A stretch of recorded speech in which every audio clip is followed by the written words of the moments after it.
Now let's get some more analysis on this with Jim Corr, a political activist and musician from the Irish band The Corrs. Joining us live now from Belfast. So your home country, Ireland, has been bailed out by the IMF and the EU, but the tough austerity measures have been a part of this deal. Tell me, how bad is it for the majority of people there? Are they losing their homes? They're losing their jobs? Can they afford their mortgages? Well, not yet, but let me be very clear. What we're actually experiencing here, I believe, is a top-down engineered financial crash, an implosion of the world economy by design so as to affect a corporate takeover of not just our own country, but many other countries around Europe. And now we're having to submit to draconian welfare health cuts that are going to impoverish the Irish people more. There's people in this country are afraid to put on the heating because they don't know where the money is going to come from. This is absolutely dreadful. The Irish people are being made to pay for the sins, the contrived sins of elite international bankers.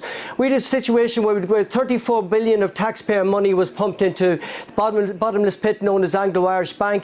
It recently came out who the bondholders were. We bailed out probably the richest family in the world, the Rothschilds. We bailed out Goldman Sachs. I mean, this is just unbelievable. This is Robin Hood in reverse. We've got, this is the poor and the middle class bailing out the super rich.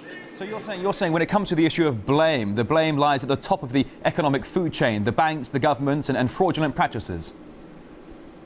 Absolutely. Listen, through an expansion or contraction of the money supply in the system, the people behind the money issuing central banks of the world are able to move a great many people between prosperity and poverty and grades thereof. But if you're talking about the Rothschilds being financially saved here with the big bailouts, if it's the money that's going to the people who caused the crisis, then what's going to stop them from continuing to practice their fraudulent policies if they're just going to get money at the end of the day? Nothing unless people wake up en masse. Look, we should have followed Iceland's example. What has Iceland done? They're now exiting the recession. They've defaulted on their debt. They've burnt the bondholders. They've said no to the EU and the IMF, and now they're on the road to recovery. That is the model that all the European countries need to follow, because Portugal is next, Spain is next. All right, now you mentioned countries like Portugal and Spain. Let's take it that broader scope here. When you look at Ireland and other European countries, as we said, like Portugal, Spain, Greece, shouldn't they just simply have to accept that they need to cut their public spending because their debts are intense? What's the alternative?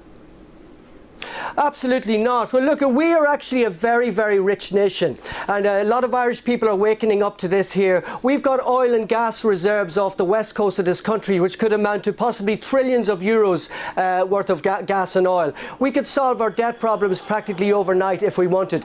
Ultimately, the solution is, the root cause of the problem is we're not printing our own debt-free money. That's what we need to do. Like Abraham Lincoln's greenback, we need to get back to printing our own debt money. We need to get out of the EU and back into European Economic Area, where we can set our own monetary policy and not be dictated by Brussels in terms of monetary policy that is set up to suit Germany and France to the detriment of the other countries in the EU. That's the thing. And as soon as the EU and the euro is, it should be confined to the dustbin of history, and soon. But OK, you're saying that Ireland should get out of the EU, but you were saying that a moment ago that Ireland is very wealthy here. Do you really think Ireland can stand on its own 2 feet if indeed it does turn its back on the EU? Absolutely, we should be the breadbasket of Europe. We've had a situation in 1973, before we joined the EU, we had at least 300,000 active farmers in this country. We now have about 120,000 farmers, and only 30,000 of those are full-time. The farmers need to get back to growing crops again. The fishing industry has been decimated as well. We've handed the EU about 200 billion worth of our fishing. We could be self-sustaining completely, and as I say, with the oil and the gas reserves off the west coast of this country, we will be able to solve our debt problems in a very short space of time. So you're saying that getting Ireland out of the EU would solve your debt problems, but talk to me about this. 2010 has been a chaotic year for the entire Eurozone, a huge protests all across the continent. What can be done to quell this anger and return some sense of normality, do you think?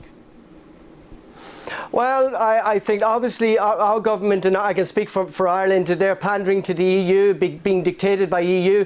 I came out and I warned the Irish people that the agenda, 2 years ago, the agenda was the erosion of our national sovereignty, and now we have budgetary policy being dictated by Brussels. We can no longer call ourselves a sovereign nation, and that's what's been set up for the rest of the EU countries. We need to be able to stand on our own 2 feet. We need a complete overhaul of the political system in the country, and to install people of integrity in positions of power that have genuinely got the best interests of the Irish people at heart. Now, the Eurozone is a large European neighbourhood. Now, OK, we've had some countries that are stumbling here and having economic problems. Is the Eurozone failing? I believe it is. You know, as Nigel Farage says recently, we can only hope